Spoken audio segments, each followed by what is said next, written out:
শুভ সকাল বন্ধুরা। ঘুম থেকে উঠতেই জানালার পর্দা যে সরিয়ে দিলাম, অমনি বাইরের এই দৃশ্য। বেশ বড় বড় পুরনো গাছ, একটা জঙ্গল জঙ্গল ভাব, বাইরের কোনো মানুষ নেই। আর এর মধ্যেই আমরা বাস করছি। রাতে ছিলাম, বেশ খানিকটা রাতে এসে আমরা এখানে উঠেছিলাম, তখন চারপাশের কিছুই দেখতে পাইনি, কিন্তু ঘুম থেকে উঠে এই সুন্দর দৃশ্য দেখে মনটা ভরে গেল। আমরা বন বিভাগের একটা রেস্ট হাউসে এই মুহূর্তে অবস্থান করছি, অর্থাৎ জঙ্গলের বিটের ভিতরে। এবং এইখানে আমরা রাতের বেলা, গতকাল রাত প্রায় 9টার দিকে এখানে এসে পৌঁছি। তখন গাঢ় অন্ধকার ছিল এবং এখানে বিদ্যুৎ ছিল না, যে কারণে আমরা কিছুই বুঝতে পারি নাই। মোবাইলের আলো জেলে আমাদের কেয়ারটেকার আমাদের রুমে নিয়ে আসলেন এবং রুমটা খুব পরিপাটি সুন্দর ছিল। আপনারা ভবনের অবয়ব দেখেই বুঝতে পারছেন ভবনটি নতুন এবং খুবই সুন্দর। দেখুন কি চমৎকার একটি জঙ্গল, একদম প্রাচীন বা আদিম জঙ্গলের মতোই। এবং এটি আমাদের একদম ভবনের ঠিক পিছন দিক দিয়েই অবস্থিত। তো যে কারণে এই জায়গাটিকে আমার এই গাছগুলোর জন্যই সব থেকে বেশি সুন্দর লাগছে। চমৎকার এই গাছগুলো। আমরা জানি যে জঙ্গলে যে গাছগুলো হয় সেই গাছগুলো এখানে বিভিন্ন রকম, সব গাছের আমি নাম জানি না, কিন্তু এই পাশটায় পুরো সমতল ধান ক্ষেত এবং দূরে দূরে জঙ্গল আছে। আমরা এই যে বাম দিকেও জঙ্গল দেখতে পাচ্ছি, এই পাশটায়, এটা বাম পাশটা জঙ্গল, সামনেও জঙ্গল রয়েছে এবং এই ডান পাশটাতেও কিন্তু জঙ্গল। এবং এই যে সরু রাস্তাটি আমাদের এই গেস্ট হাউসের পাশ দিয়ে বা বন বিভাগের রেস্ট হাউসের পাশ দিয়ে যে রাস্তাটা চলে গেছে, দেখুন সেই রাস্তাটা, এই যে একটা রিক্সা চলছে বা ভ্যান চলছে, সামনে একটা ব্রিজ রয়েছে, এটিও জঙ্গলের ভিতর দিয়ে এই রাস্তাটা। এবং আমাদের সামনেও কিন্তু প্রচুর পরিমাণে এই জঙ্গল। আমরা আর কিছুক্ষণের মধ্যে বেরিয়ে পড়বো এখান থেকে এবং আমরা সোজা চলে যাব জঙ্গল সাফারি করতে। পুরো জঙ্গলটা এক্সপ্লোর করব আজকে আমরা। এবং এই জঙ্গলের মধ্যে যা কিছু আছে, টাওয়ার আছে বা অন্যান্য যা কিছু আছে, আমরা সেগুলো দেখতে থাকবো। খুব সুন্দর একটি রেস্ট হাউস। তো আসসালামু আলাইকুম। প্রিয় উদ্যান, এখানে বিভিন্ন প্রকার গাছগাছালি, পশু পাখি, বন জঙ্গল অনেক কিছুই আছে। আমরা যতদূর শুনলাম এক মাথা থেকে আরেক মাথা 8 কিলোমিটার লম্বায়, 8 কিলোমিটার জঙ্গলের ভিতর দিয়ে আমরা ভ্রমণ করব। একটু পরেই আমরা যাব। Thank you. কেমন লাগছে আলাউদ্দিন এখানে এসে? কেমন লাগছে? জায়গাটা খুবই চমৎকার। আমরা যেন মনে হচ্ছে একদম নির্ভেজাল একটা প্রাকৃতিক পরিবেশ, গ্রামীণ জীবন, প্রাকৃতিক এবং গ্রামীণ জীবনে আমরা প্রবেশ করেছি। এবং এখানে থেকে যে প্রকৃতির যে রিয়েল যে টেস্ট, সেটা হয়তো আমরা আস্বাদন করতে পারবো। কিছু পাখির ডাক শুনতে পাচ্ছি। সকালে উঠে ঘুঘু পাখি, বিভিন্ন পাখির ডাক শুনতে পেলাম। আমার সব থেকে যেটা ভালো লাগে সেটা হলো এই যে আমাদের সামনে যে জঙ্গলটা আছে, দেখুন একদম সুন্দরবন অথবা এই টাইপের কোনো ঘন জঙ্গল, যেটা আদিম জঙ্গল বা যেটাকে প্রাকৃতিক জঙ্গল বলি আমরা, সেই জঙ্গল সামনে আমাদের। এবং আমার বিশ্বাস আমরা যখন ভিতরে নামবো তখন এই জঙ্গলের ভিতর দিয়েই যাব এবং তখন নিশ্চয়ই আরও অনেক ভালো লাগবে এই জায়গাটা। তবে এই চত্বরটা কিন্তু অসাধারণ, নতুন করেই বানানো হয়েছে সম্ভবত এই গেস্ট হাউসটা। এখানে খাবার ব্যবস্থাও খুব সুন্দর ছিল। আমরা রাতে এসে কেয়ারটেকারকে দিয়ে খাবার রান্না করে খেলাম, প্লাস সকালেও আমাদের জন্য নাস্তা পরিবেশন করেছে। আমরা নাস্তা খেয়ে একটু জাস্ট এই ছাদে উঠে ঘুরছি, কিছুক্ষণ ঘুরে আমরা এখন বেরিয়ে পড়বো। দিয়ে এসেছিলাম এই যে ডান দিকে যে রাস্তাটি, এই রাস্তাটি দিয়ে সামনে এগোলে ওই বাইরের দিকে গিয়ে একটা গেট আছে, সেদিক দিয়েই মূলত পাবলিক ট্রান্সপোর্ট যাতায়াত করে। ওই যে একটা রিক্সা ভ্যান যাচ্ছে, ওইটাই মূলত রাস্তা আমাদের।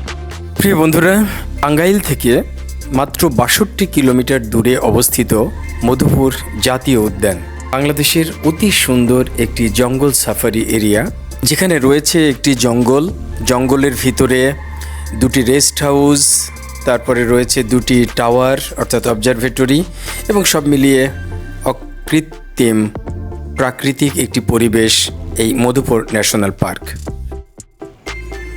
বাংলাদেশ বন বিভাগের দোখলা বন বিশ্রামাগার, মধুপুর জাতীয় উদ্যান, টাঙ্গাইল। আমরা এইখানেই গত রাতে ছিলাম এবং আজকেও থাকবো আশা করছি। এবং এই পাশ দিয়ে যে রাস্তাটি, এই সামনেই আমাদের এই যে সামনে যে গেটটি দেখা যাচ্ছে, এই গেটের পরেই হলো মূল রাস্তা। আমরা গেট পেরিয়ে ভিতরে ঢুকেছি এবং এইখান থেকে এসে এই ভিতরে আমরা ছিলাম। এখন আমরা এই রাস্তা ধরে বন উদ্ধার করতে যাচ্ছি। ও চমৎকার! এই পাশটা তো গত রাতে দেখা হয়নি। এটা কি ওয়াচ টাওয়ার নাকি, না পানির ট্যাঙ্কি?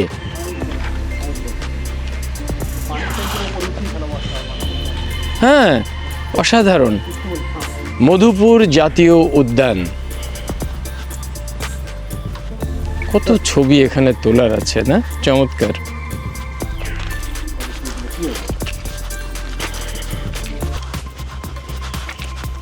আমাদের অভিযাত্রী দল বেরিয়ে পড়েছি।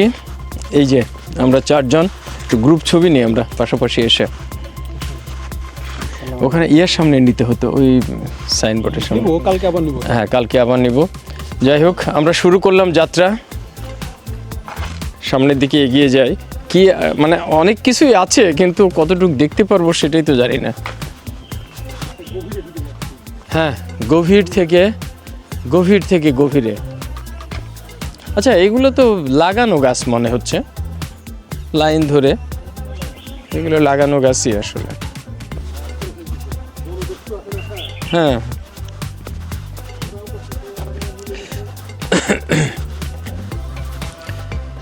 জঙ্গলের ভিতর দিয়ে সামনের দিকে এগিয়ে চলেছি আমরা।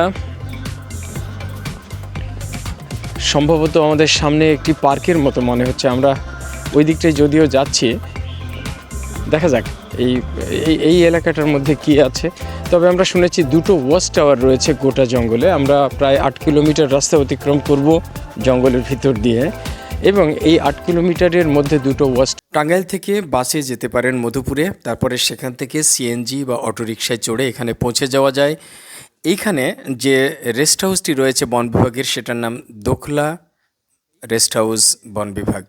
এখানে গিয়ে আপনারা থাকতে পারেন তাদের সঙ্গে পরামর্শ করে, অথবা মধুপুরের যে কোনো হোটেলে থেকে এখানে ঘুরতে পারেন, অথবা টাঙ্গাইল থেকে দিনের দিন সকালবেলা বেরিয়ে গিয়ে সেই জায়গাটি সুন্দরভাবে ঘুরে আবার ফিরে আসতে পারেন।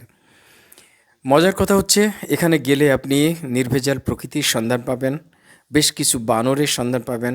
এছাড়া এখানে একটা ওয়াচ টাওয়ার আছে এবং প্রতিজন 10 টাকা লাগে বলে লেখা আছে।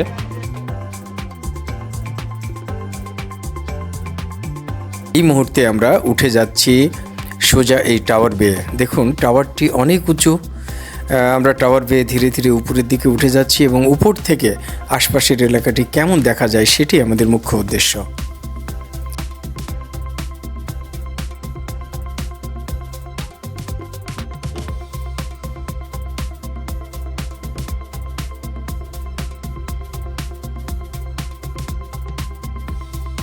চারপাশটা বেশ সুন্দর, যদিও শীতের কুয়াশা মাখা সকালের কারণে আবহাওয়াটা অনেক হেজি, বেশি দূর দেখা যায় না। তারপরেও যেটুকু দেখা যায় সেটুকুই অনেক সুন্দর। হ্যাঁ, হাঁপায়ে যাচ্ছি।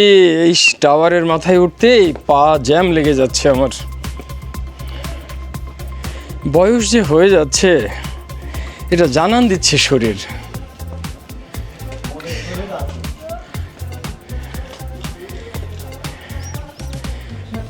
টাওয়ারের অনেকটা উপরে উঠে এসছি।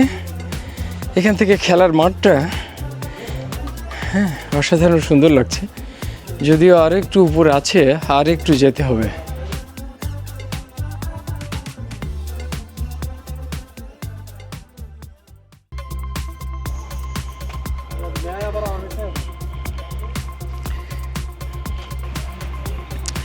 একটা চমৎকার মিনি পার্ক করেছে এখানে, ছোট্ট একটা রাউন্ড দিয়ে একটা ট্রেন, একটা নাগরদোলা আছে।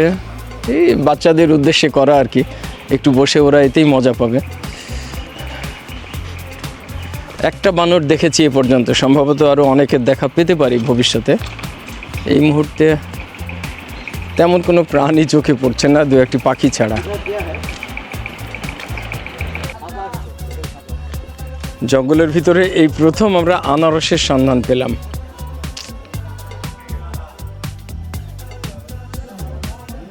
জঙ্গলের ভিতরে হাঁটতে হাঁটতে এই প্রথম আমরা আনারসের বাগানের সন্ধান পেলাম।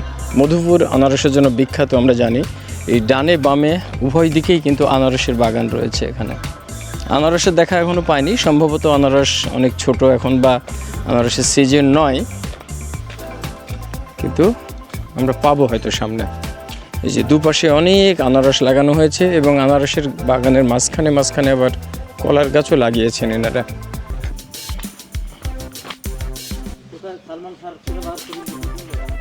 ওইটা আমরা ওইদিকে, ওটা পরে যাব। এখানেও আনারস, কিন্তু আনারসের গাছের মধ্যে অসংখ্য আগাছা। আচ্ছা, আনারস কি আগাছাতেই হয় নাকি? হ্যাঁ, করেনি এখনো। আমাদের চারিদিকে সমতল ভূমি, জমিতে চাষ হচ্ছে প্রচুর পরিমাণে, অথচ জঙ্গল সাফারি করতে এসে আমরা জঙ্গল খুঁজে পাচ্ছি না। শুধুমাত্র এই রাস্তাটি একটু দুপাশে গাছপালা রয়েছে, আর বাদবাকি দুপাশটা পুরো সাধারণ এলাকার মতোই, যেখানে চাষাবাদ চলছে। অথচ আমরা জঙ্গল বেড়াতে এসেছি এবং আমাদের গেস্ট হাউস থেকে বেরিয়ে ভেবেছিলাম যে পুরো রাস্তাটাই আমরা জঙ্গলের ভিতর দিয়ে যাব, সাধারণ মানুষ বা অন্য কিছুর সন্ধান পাবো না, কিন্তু প্রকৃতপক্ষে সেটি হলো না।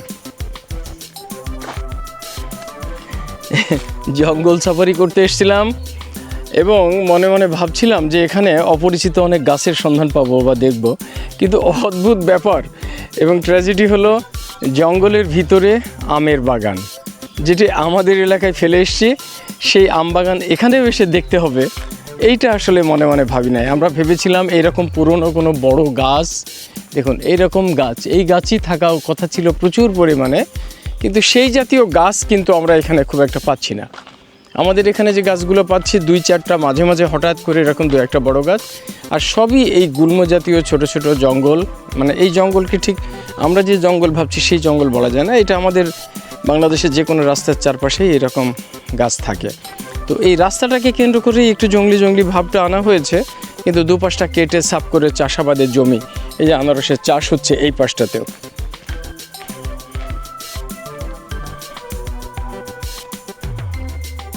এই এলাকাটায় একটু অনেকক্ষণ হাঁটার পরে আমরা একটু জঙ্গল জঙ্গল ফিল পাচ্ছি, দুপাশে বেশ খানিকটা এলাকা ঘন জঙ্গল মনে হচ্ছে, কিন্তু আমার বিশ্বাস এই জঙ্গলের পরেও ওই চাষাবাদের জমি, ওই মানুষের বসতবাড়ি, ঘরবাড়ি সবই আছে। এইখানে একটুখানি বাম দিকে কিছুটা এলাকা যতদূর চোখ যাচ্ছে গাছপালা মনে হচ্ছে যে বেশ খানিকটা ঘন গাছপালা রয়েছে।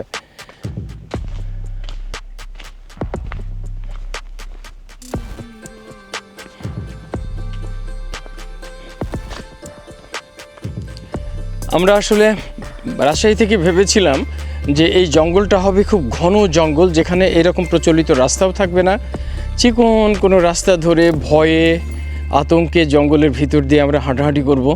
তো সেই জায়গাটির বড় অভাব মনে হচ্ছে। তবে এইখানে এসে কিন্তু আমরা কিছুটা হলেও সেই ফিলটা পাচ্ছি।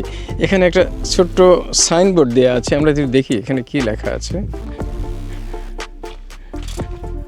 দখলা সদর বিট রেঞ্জ, দখলা, টাঙ্গাইল বন বিভাগ। এটি একটি প্রকল্পের আওতায় সম্ভবত সাইনবোর্ড দিয়েছিল এবং এইদিকে একটা রাস্তা দেখা যাচ্ছে। এই রাস্তা দিয়ে গেলে সম্ভবত কিছু একটা মনে হয় দেখা যাবে। আমরা কি এই রাস্তা ধরবো নাকি? চলেন তো একটু রাস্তাটা দেখে আসি, যেহেতু এদিকে এদিকে এদিকে তাই না, এদিকে একটা অ্যাঙ্গেল দেখাচ্ছে আর কি, এই পাশটায় আমরা এই দিক দিয়ে একটু হেঁটে দেখে আসতে পারি। হ্যাঁ হ্যাঁ, জঙ্গলটা বোঝা যাবে না, এইটাতেই যাই, এদিকে অ্যারোটা দেওয়া। হ্যাঁ,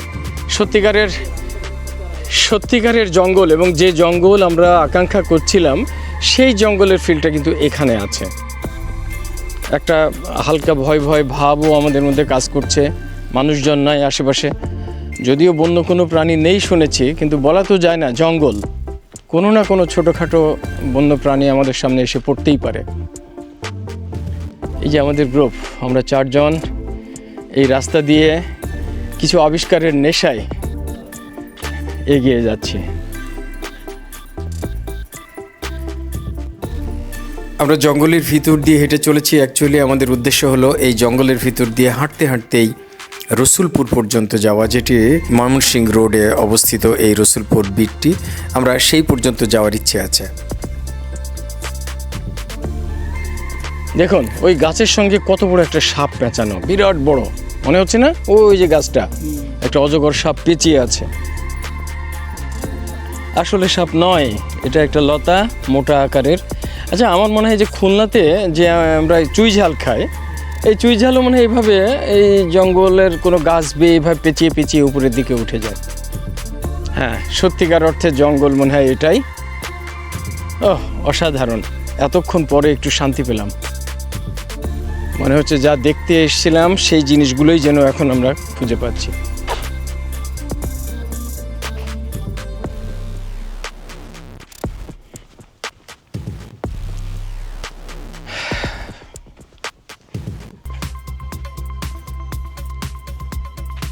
টাঙ্গাইল শহর থেকে কত কিলোমিটার হবে এটা? 60-65 কিলোমিটার।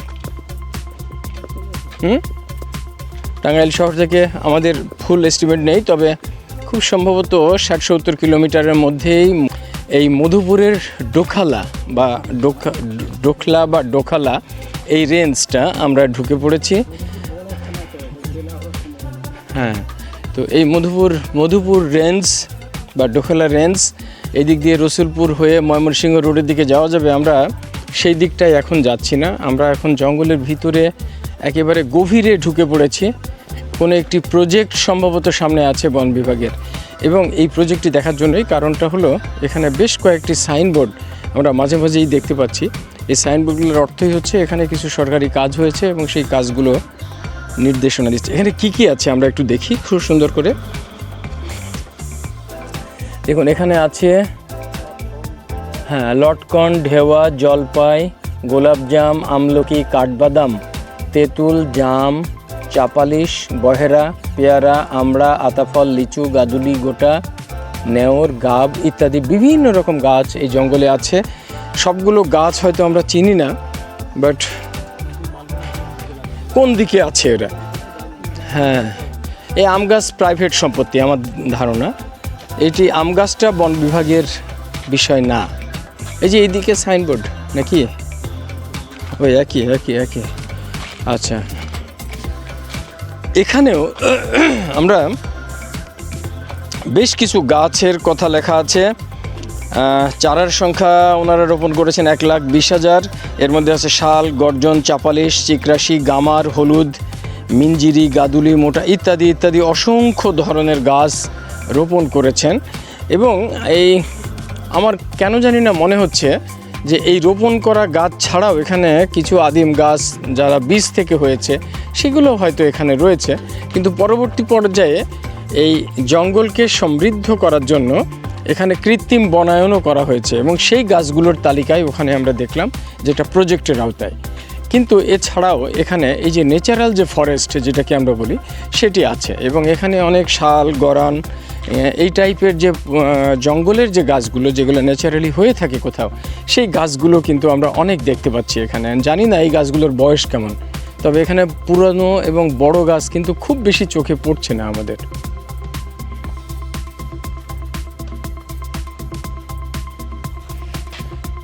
আমরা ধীরে ধীরে জঙ্গলের গভীর থেকে আরও গভীরের দিকে চলে যাচ্ছি অজানার উদ্দেশ্যে। কি আছে কিচ্ছু জানি না, কিন্তু আমরা এগোচ্ছি।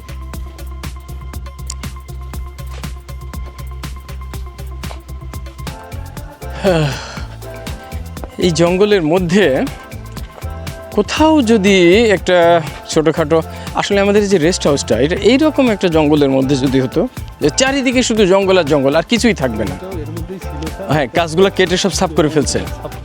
একদম এইরকমই ছিল, কারণ পাশের যে গাছগুলো সেটা কিন্তু দেখতে প্রায় এরকমই। আলাউদ্দিন, হাঁটতে থাকেন, চলে আসেন, আপনি আগান আস্তে আস্তে।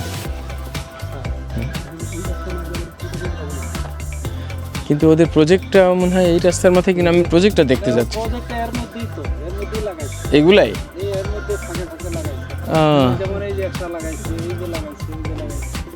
ও, এইটা নতুন গাছ। হ্যাঁ, এই যে ঠিকই আছে, এইগুলাই এই যে এইগুলাই। এই গাছটা আবার কাঁটা, দেখেন, এইটা কিন্তু এক্সেপশনাল গাছ। ও, যত পাতা তত কাঁটা। আচ্ছা, আমরা মেন রাস্তায় যাবেন না? এই দিক দিয়ে বেরোনোর রাস্তা পাবো আবার? হ্যাঁ, কনফার্ম? তাহলে যাওয়া যাক।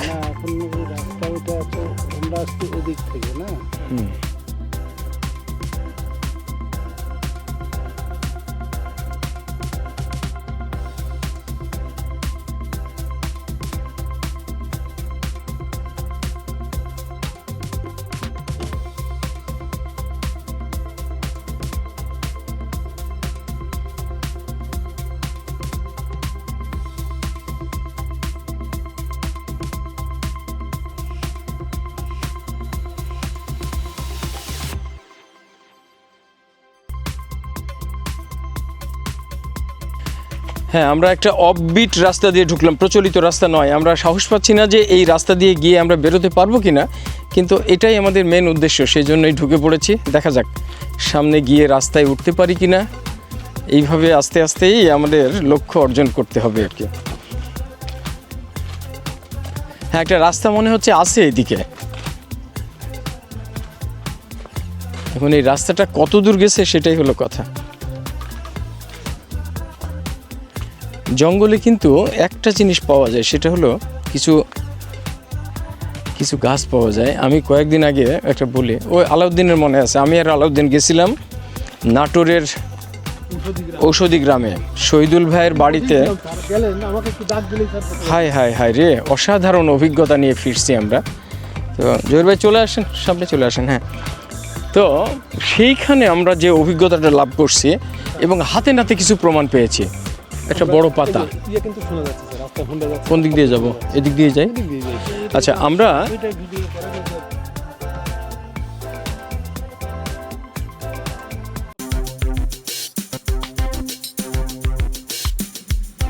বন্ধুরা অনেকক্ষণ বনের মধ্যে এলোমেলো ঘোরাফেরা করে অনেক অপরিচিত গাছপালা দেখলাম, সেই সাথে গর্জন, শাল সহ বেশ কিছু গাছ যেগুলো জঙ্গলের মধ্যে দেখে আমরা জঙ্গল থেকে বেরিয়ে যাওয়ার চেষ্টা করছি। আর কিছুক্ষণ পরেই আমরা হয়তো বের হয়ে যাব। তার আগে আপনাদের বলে নিই, আজকের মতো আমরা এই ব্লগটি এখানেই শেষ করব। অ্যাকচুয়ালি পিওর নির্ভেজাল এই জঙ্গলটি দেখানোই ছিল আমাদের মূল উদ্দেশ্য। আপনারা এখানে আসতে পারেন নির্ভেজাল জঙ্গলের স্বাদ নেওয়ার জন্য। এটি অনন্য একটি স্থান যেখানে গা ছমছমে ভাব থাকবে, কিছুটা ভয় থাকবে, কিন্তু খুব একটা অসুবিধা হওয়ার মতো পরিবেশ নয়। এরপরে আমরা জঙ্গল থেকে বেরিয়ে গাঢ় অধ্যুষিত এই অঞ্চলে যাব এবং সেখানে যে সমস্ত লোকের সঙ্গে কথা বলবো বা যে সমস্ত বাজার দেখব, ফল দেখব, এই এলাকায় যেহেতু প্রচুর পরিমাণে আনারস, কলা এবং পেঁপে উৎপন্ন হয়, আমরা সেগুলোর স্বাদ নেওয়ার চেষ্টা করব। সাথেই থাকবেন, পরের পর্বে দেখা হচ্ছে। আল্লাহ হাফেজ।